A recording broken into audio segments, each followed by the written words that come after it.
I think what a lot of kids don't know, when you leave care, if you don't get a leaving care plan, you are still entitled to that until the age of 25. Yeah. I fought recently and just got mine. I only just, literally got it approved a month before turning 26.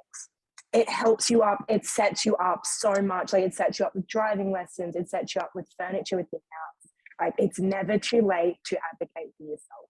Even if you're past 18, if you're 19, if you're 20, it's never too late to advocate.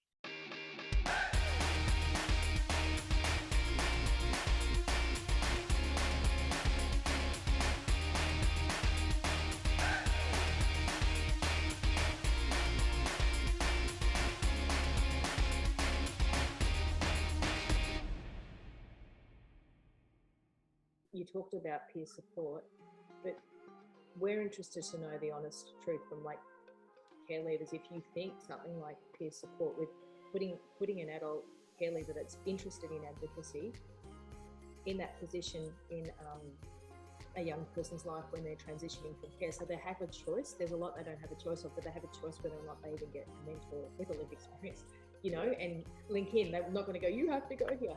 It's going to be always voluntary, right? So if they voluntarily choose to get a mentor, I'm curious to know your thoughts on that. I think it's a great idea. I'm surprised there's something that's actually not existing at the moment.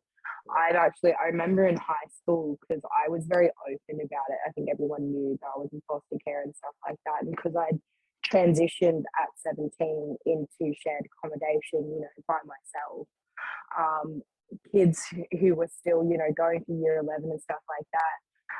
One kid actually reached out to me and he said, hey, I'm starting to thinking about, transitioning. How do I do that? So I've actually done that for children in the past myself. So I'm not surprised that there's these services out there, because I've had people reach out to themselves, themselves to me and stuff like that. And, and reach out. Yeah, there needs to be more resources out there. And I think what a lot of kids don't know, when you leave care, if you don't get a leaving care plan, you are still entitled to that until the age of 25. Yeah. I fought recently and just got mine. I only just, literally got it approved a month before turning 26. It helps you up. It sets you up so much. It sets you up with driving lessons. It sets you up with furniture with your house. It's never too late to advocate for yourself. Even if you're past 18, if you're 19, if you're 20, it's never too late to advocate for yourself. Even if you're 30, get out there and just advocate, because I love that. It literally just takes someone knocking on a door and making a phone call for something to change. Yeah. What do you feel the sector thinks about peer support within the context of out-of-home care? What do you think they're most worried about, having something like that? Money. Always going to be money. They're always finding the cheapest way to, and it's not just this sector, it's every sector. It's aged care, it's disability. They always try to find the cheapest way to kind of help it out, but money's still going in ScoMo's pocket. Yeah. And I can highlight something to you as well that I was told by a number of organisations. A number were really positive about it, and without mentioning who they were, but this was 5 years of going out there and talking to service providers, but also the sector. The feedback was, do it, it's going to be fantastic, it's great. But when you talked about strengths and weaknesses, what are the things that people are going to be most concerned about? The risk averse, and it is because they're in statutory care. So it's important while they're under 18. If we do it on Zoom, or if we get young people that they said it's the cotton wool thing. So it's the overprotection that you all talk about. Let's put cotton wool around these young people. So now that, there's a new movement pioneering peer support, they're oh, what if they've got a relationship with these kids in Resi and that was the home they used to be in? And I hear it, but, what if that doesn't go too well and they go back and then they just, reoffend and all this. And I thought that's interesting, because their whole framework is around protecting the kids in care, and not really that particular comment makes me think that, it has to change.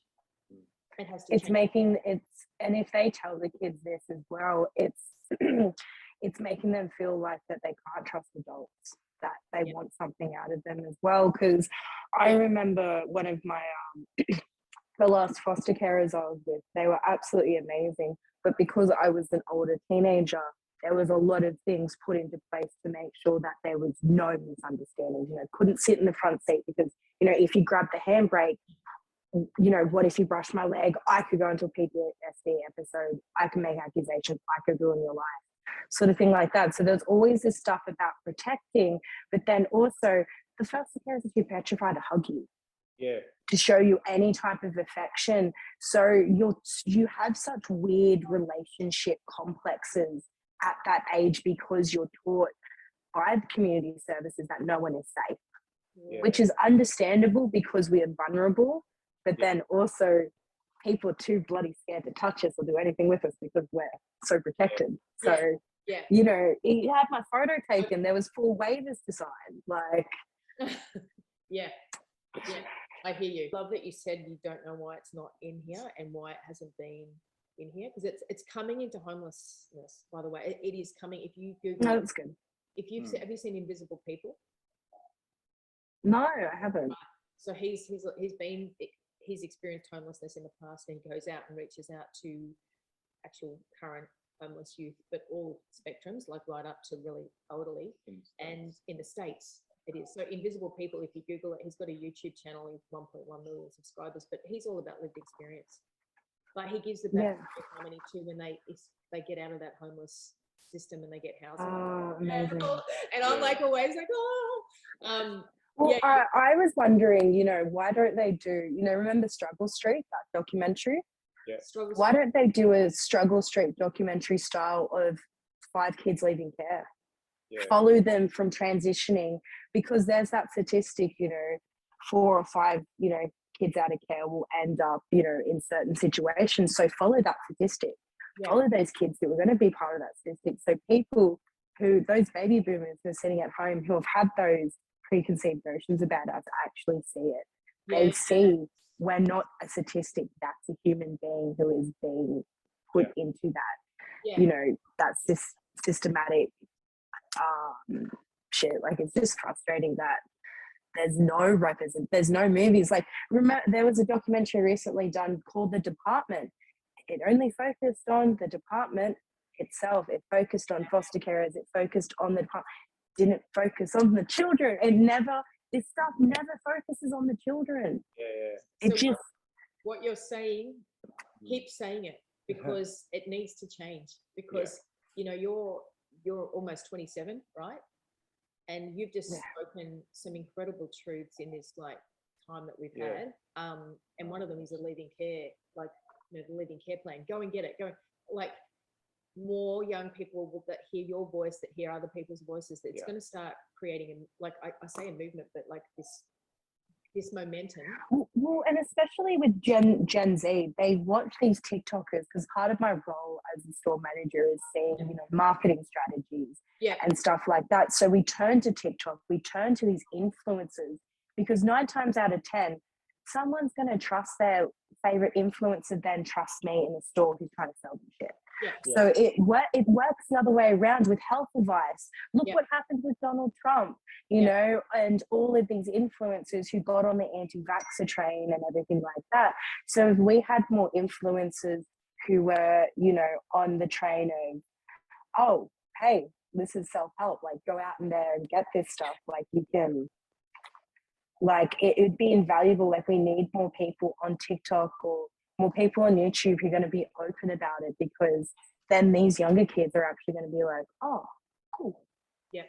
And actually start and help.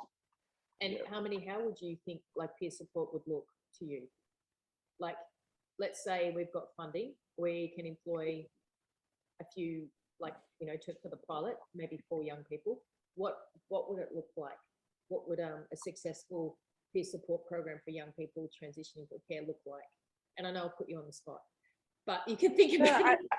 I think almost working in like a social worker role in a way, like, you know, just even like, I know, like, you know, state-wise it'd be hard, but even just making sure that that person just had someone to show up once a week to make sure that they'd gotten out of bed that day.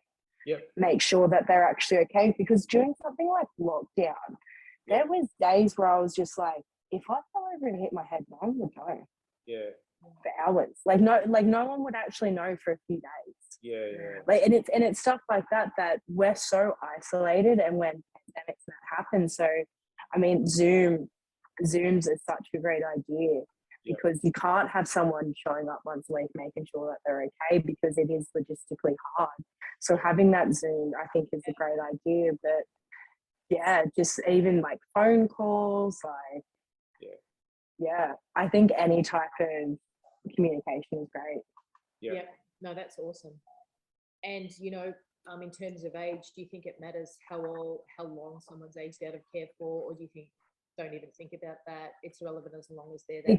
Because you all have unique perspective. Like, if you asked me things about the care system 5 years ago, I would have given you very different answers, because I was still very angry, I was still very jaded, and I still hadn't had the time to actually look out, properly assess things and stuff like that. So I think when it, wisdom definitely comes with age. Like, 18-year-old me was a bag of mess. So any age that you're at, you can give such unique wisdom and perspective.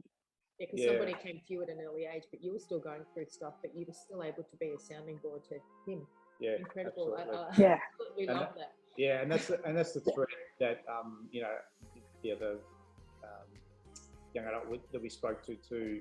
Fraser, he talked about just somebody listening, that he can just pick up the phone and speak to. That non-judgmentalness as well, like actually talking to someone who knows what it's like as well. Like, you can speak to all the psychologists and psychiatrists you want, but unless they've actually gone through it themselves, they'll never truly understand.